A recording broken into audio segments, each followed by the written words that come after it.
Hello po, good evening sa inyo lahat and welcome to my channel, Best Investments by me sa Bachen. I am a accredited seller of DMCI Homes. So today, ang i-discuss ko sa inyo is yung mga projects natin na subject for price increase this May 2026. Okay po.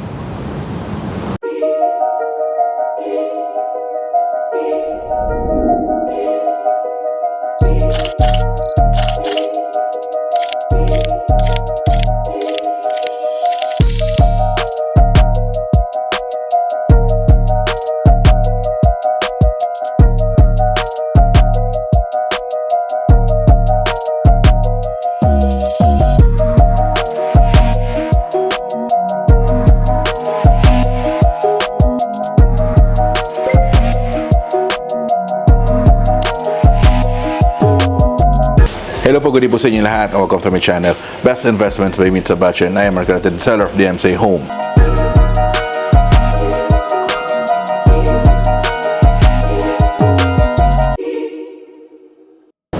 Hello, sa kamusta po kayo? So for this video naman, so first day of the month, so May 1. So ito, meron po tayo mga subject for price increase.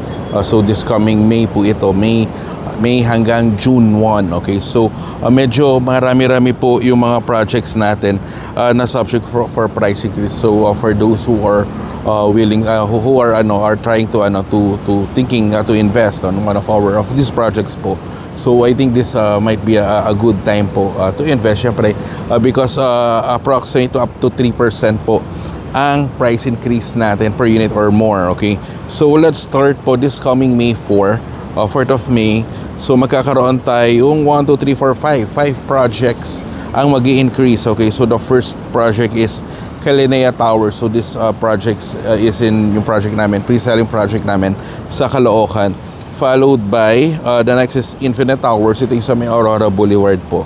And then kay Cameron Residences. So this one is also in Quezon City. Yung malapit po sa may Fisher Mall ito. And Sage Garden Residences, this project is in Mandaluyong. Okay, so malapit ito sa EDSA, sa kay Bonnie Station din. And lastly, kay Alta Vista de Boracay. So ito yung namin dito. Ito yung pwede namin i-condo hotel dito si Alta Vista and all.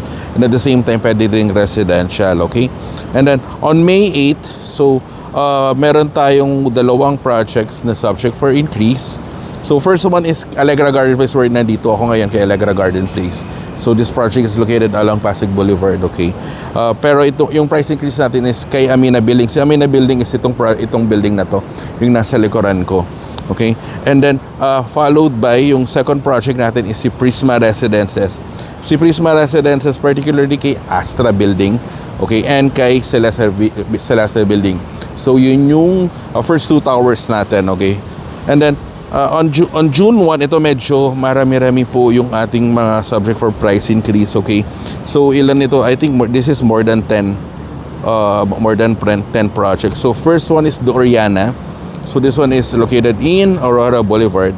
Fortis Residences, okay? So this is one of our niche project. Dito malapit rin po ito sa Makati po ito. One Delta Terraces, this one is in Quezon City. Solmera Coast in Batangas, okay? Calatea Place, so ito po yung sa may Paranaque natin. The Orabella, again this one is in Quezon City. East Raya Garden, okay, dito po sa may Mercedes Avenue po ito. Asteria Residences, okay, sa Paranaque po ito. Accolade Place, si Fairway Terraces po, ito po yung malapit po ito sa Terminal 3, okay. And then followed by Stellar Place. Stellar Place is in West, I think this one is in West Avenue sa Quezon City po ito. Shara Park Residences, okay, so ito, I think this Shara Park is bandang po ito bandang Cainta ito. And then Viera Residences, this one is Cautuason, Quezon City. Mireya Residences in Pasig, Santolan. Sorel Residences in Santa Mesa, Manila. Riverfront, this one is in Pasig also, along Dr. Sixto Avenue. Celebrity Place, ayan. And then ito yung Celebrity Place is in between Cainta, Pasig po ito. The Camden Place, okay, so ito yung sa mga bagong projects din natin. This one is in Manila. And lastly, kay Laverty Residences, okay. So napakarami ng ng mga projects natin na subject for price increase this month of May hanggang June 1. Okay, so again, dun po sa mga interested on any of those projects na gustong humabol before the price increase. Nandiyan yung numbers ko. I can help you, okay? I can help you, I can assist you kung may mga projects kayo na gusto. I can send you sample computations. Pwede ko i-present sa inyo, pwede tayo mag-site viewing. So, just let me know. The numbers is nandiyan, nakapost po sa screen. So, yun po. So, I guess that's the video po for the, that's the, the ending of that's for this video po. So, hindi pa po nakasubscribe, okay? So, nandiyan na. So, just forget to hit the subscribe button and notification bell para every time na nag-upload ako ng bagong video kay YouTube, notify kayo, okay? So, again, thank you very much for watching po. God bless po. Stay safe po. Bye-bye po.